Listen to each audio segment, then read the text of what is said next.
আমি তেওঁলোকক পাকিস্তানক ইয়াৰ পৰা ক'ব বিচাৰোঁ যে আপোনালোকে যিমানো চেষ্টা কৰক আমাৰ ভাৰতত যে আমি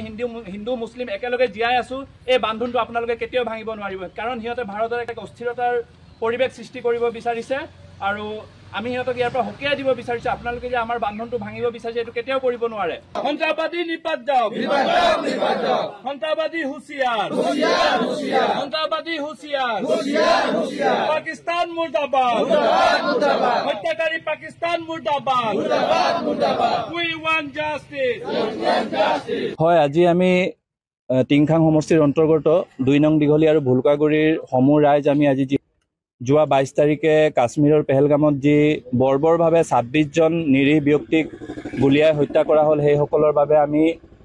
প্ৰাৰ্থনা কৰিলোঁ আৰু এতিয়া এক ন্যায় বিচাৰি আমি প্ৰতিবাদ কৰিছোঁ আৰু আমি এটা কথা ইয়াৰ পৰা আমি ৰাইজে হকিয়াই দিব বিচাৰিছোঁ পাকিস্তানক যে তেওঁলোকে যি বৰ্বৰ কাৰ্য কৰিছে আমি তাক নিন্দা কৰিছোঁ আৰু আমি ভাৰত চৰকাৰক এটা ইয়াৰ পৰাই আমি মেছেজ দিব বিচাৰিছোঁ যে ভাৰতৰ অসমৰ প্ৰত্যেকজন মুছলমান আমাৰ মাননীয় প্ৰধানমন্ত্ৰী নৰেন্দ্ৰ মোদী ডাঙৰীয়াৰ লগত আছে পাকিস্তানৰ নিচিনা এখন দেশক ভাৰতে হেক কৰি দিব লাগে কাৰণ এতিয়া বহুত সময় পাৰ হৈ গ'ল এতিয়া আৰু আলোচনা বিলোচনা কৰিব নালাগে এটাই কথা যে পৃথিৱীৰ মানচিত্ৰৰ পৰা পাকিস্তান নামৰ দেশখনক মুঠতে হেক কৰি দিব লাগে কাৰণ বাৰে বাৰে সিহঁতে আমাৰ যিটো সাৰ্বভৌমত্ব আছে সাৰ্বভৌমত্বৰ ওপৰত সিহঁতে আঁচ টানিব বিচাৰে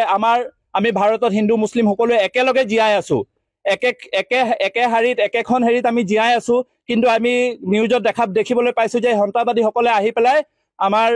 তাত যিসকল মানুহক হত্যা কৰোঁতে সিহঁতক কলিমা পঢ়িব কৈছে সিহঁতৰ ধৰ্ম সুধিছে আমি এই কথা একদম নিন্দা জনাইছোঁ আৰু আমি তেওঁলোকক পাকিস্তানক ইয়াৰ পৰা ক'ব বিচাৰোঁ যে আপোনালোকে যিমানো চেষ্টা কৰক আমাৰ ভাৰতত যে আমি হিন্দু মুছলিম একেলগে জীয়াই আছোঁ এই বান্ধোনটো আপোনালোকে কেতিয়াও ভাঙিব নোৱাৰিব কাৰণ সিহঁতে ভাৰতৰ এক অস্থিৰতাৰ পৰিৱেশ সৃষ্টি কৰিব বিচাৰিছে আৰু আমি সিহঁতক ইয়াৰ পৰা হকিয়াই দিব বিচাৰিছোঁ আপোনালোকে যে আমাৰ বান্ধোনটো ভাঙিব বিচাৰিছে এইটো কেতিয়াও কৰিব নোৱাৰে সকলো হিন্দু মুছলিম খ্ৰীষ্টান জৈন শিখ সকলোকে ক'ব বিচাৰিছোঁ যে ভাৰতৰ এই সংকটৰ সময়ত সকলোৱে একেলগে কান্ধত কান্ধ মিলাই ওলাই আহিব লাগে আৰু সকলোৱে একেলগে এই কাৰ্যৰ ধিক্কাৰ আৰু গৰিহণা জনাব লাগে বিশেষকৈ আমাৰ ডিব্ৰুগড় জিলাত যিসমূহ মছজিদ কমিটি আছে আমি মছজিদ কমিটি সমূহকো ইয়াৰ পৰা আহ্বান জনাব বিচাৰোঁ যে আপোনালোক সকলোৱে ওলাই আহক সকলোৱে ওলাই আহি ইয়াৰ বিৰুদ্ধে এক প্ৰতিবাদ গঢ়ি তোলক আৰু ভাৰতৰ প্ৰধানমন্ত্ৰীক এটা কথা জনাই দিয়ক যে অসমৰ প্ৰত্যেকজন মুছলমান আমি ভাৰতৰ প্ৰধানমন্ত্ৰী নৰেন্দ্ৰ মোদীৰ লগত আছোঁ এইটো কোনোবা হিন্দু বা মুছলিমৰ কথা নহয় এইটো ভাৰতীয়ৰ কথা হয় কাৰণ ভাৰতৰ ওপৰত এইটো